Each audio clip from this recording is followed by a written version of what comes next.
Hey everyone, welcome to another episode of Comic Club. This is issue 80 of Weapon X. We're a little bit more than halfway through the Weapon X I think we story. only got like 3 issues left. Yeah. Like it's wonderful. Everything's going to hell. Everything's blowing up. It's time for things to fall apart. For the monster to come out. This is a great issue. The next one's even better. I find the whole thing very frustrating. Really? I do. I mean, you've been watching Wolverine be manhandled and mangled for 6 issues or something. And now you're like, okay, he's gone crazy. He's going to win. Like the protagonist, the hero. He's resisting the captor. He's resisting. Yeah. He's not resisting anything. He's still a puppet being controlled by someone. And that's the impression you're getting, right? Because the doctor and Cornelius and the professor are like yelling at each other. And yeah. the professor's like, I don't know what's going on. And he's hot micing while he's talking to somebody else. Yeah. And he's like, so you're just trying to clear out some of the dead wood or whatever, you know, like how you set controlled fires to get rid of rubbish. Yeah. And, who knows? Somebody else is out there doing bad things. That's a rubbish part of the story, kind of. Yeah. And it leads to another rubbish element at the end of the story arc. Yeah. Which, does kind of suck. But you get some wonderful pictures in this as well. The art is great. That's very satisfying. It plays just like a horror movie. Remember in X3 Do-Over, X-Men Apocalypse? Was X-Men Apocalypse? No. X-Men 2. Which one has the kids saving...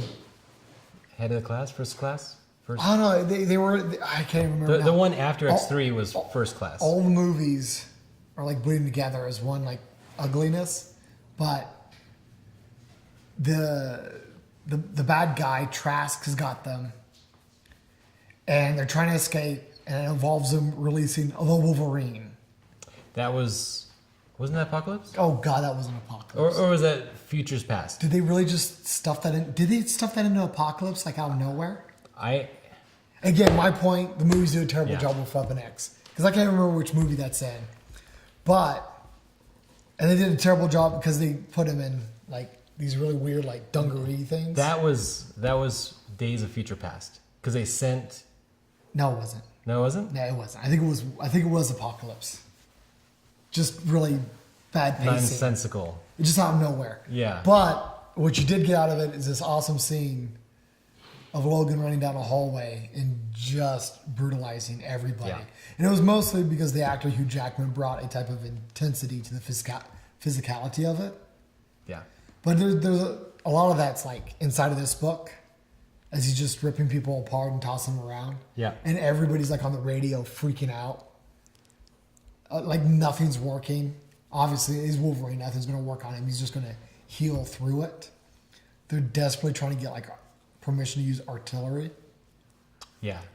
And Dr. Hines is all like, oh, hey, by the way, he's making a beeline to the professor's office.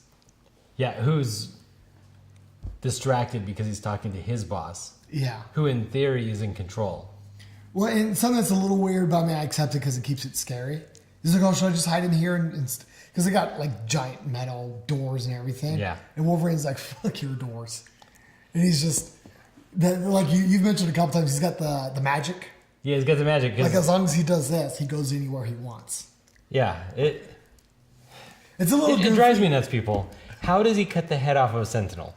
How does he do that? You don't argue. You're not arguing that he can't cut into the head of the sentinel. Yeah, no, I'm not arguing that. You're arguing that he does this. And the whole head comes off. I don't want to spend too much time thinking about the fact that even if you have something super sharp, you still have to have the strength to push that super sharp thing through something else. I'm not going to argue about that because this is kind of like comic book physics. What I'm talking about is just the fact that if you have a 9-inch blade, they might be foot long, but he's got knuckles and stuff. I don't know. I'm assuming Like, they can only be as long as his forearm, number one. And that's another problem, because sometimes I feel like his blades are longer than his forearm. And how does that work? But let's ignore that. How do the blade cut through anything thicker than the thickness of the blade? Now, if Wolverine is like spinning like a top around around the neck, I guess that's a and thing. just constantly cutting away at it. Yeah. Like a woodsman or something. Yeah. Yeah. And we don't see that because it's a comic book. And we do get some goofiness like that in here. But whatever, you get your monster moment. He rips, like, literally like an alien. He rips through the ground. The professor has a collective, he shits his pants. And a bunch of guys have to storm in and pull him out. I mean, it's fantastic. It's what you've been waiting for this entire book. Wolverine got a hold of him long enough to chop his hand off. Another thing, again, apparently I was not happy with this issue. I'm not very self-aware. So I wasn't aware of how unhappy I was until I'm talking about it. Yeah. But look, he's like, my glasses, I can't see. And then he suddenly realizes that his hand's chopped off. Well, it was for dramatic effect. Like, you can't deny that the movie's actually, like, this is the book. This is paced just like a movie. This is, like, right, they have a strategic placement so you can't see what's happening. And the guy's, like, freaking out with a lot of energy. And then out of nowhere, you get to reveal that his hand's, like, been popped off. I want to pull back to, like, this panel alone. You might be able to show them, but like the way they use the red and the yellow, like, that's all that. I want to see that. I want to see this picture on the big screen. I feel like this is so, like, late 80s, early 90s. Yeah. But you don't have to use the same outfits. And I just feel like modern comics don't do as interesting of color grading as this Weapon X series has done often. It definitely depends on who's on the book, and more importantly, whether or not the book is like a special miniseries, where they give the author, like, in the creators, Carte blanche. Well, no, just more time, more time, because especially like the Superman books or what DC's doing right now, like bi-weekly releases, fast. Yeah. And so you kind of go to, like, defaults that work. But in a miniseries like this, or what I assume was kind of like, it's only 8 pages an issue. Yeah. So the artists also don't have, like, as much to stress about.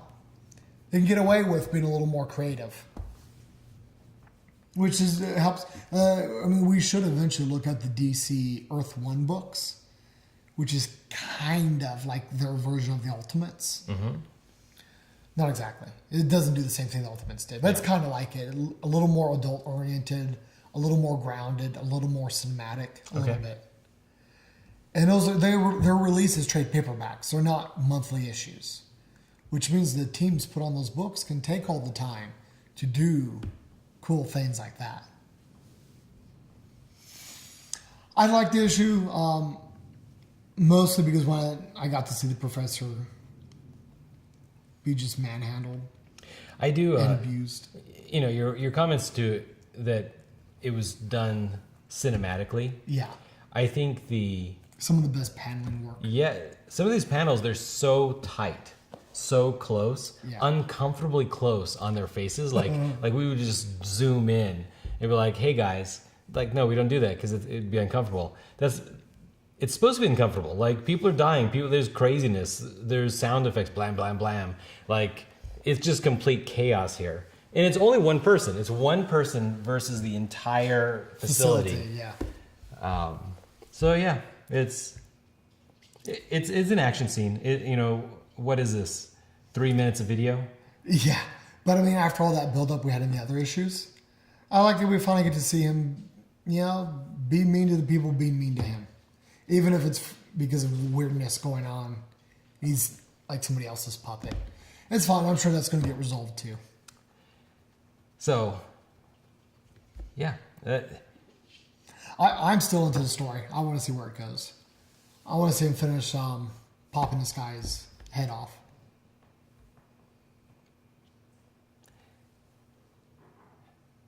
I want to see the ending, but the inconsistencies are starting to, like, just get a little glaring at this point. And if all of this is just in Wolverine's head, because he's remembering everything. Like ultimately, this is memories of him remembering stuff. Then I guess it's fine that he remembers going crazy like this. Maybe you can kind of imagine that this whole thing started with Professor X saying, "Hey, let's help unlock your memories," and he's like in hypnosis or something and reliving it all. And so some of it just doesn't make sense. But to me, it's kind of like a blank check to the writer to write, to make mistakes and be like, "Oh, I didn't make a mistake. This was just Wolverine misremembering it." Like, of course. It's a comic book. And worse yet, it's an X-Men book. And even worse, it's an X-Men book with Wolverine in it. So, like, tons of plot armor. Typically, right, is what you're going to get. Yeah, and absurd levels of capabilities beyond what he should be capable of. Sure. And despite all of that working against the book, it's still a good story. It still got me. The next issue is even better. You get a lot more Cornelius time. There's a lot of build-up in that issue. I like it. The next one's real good.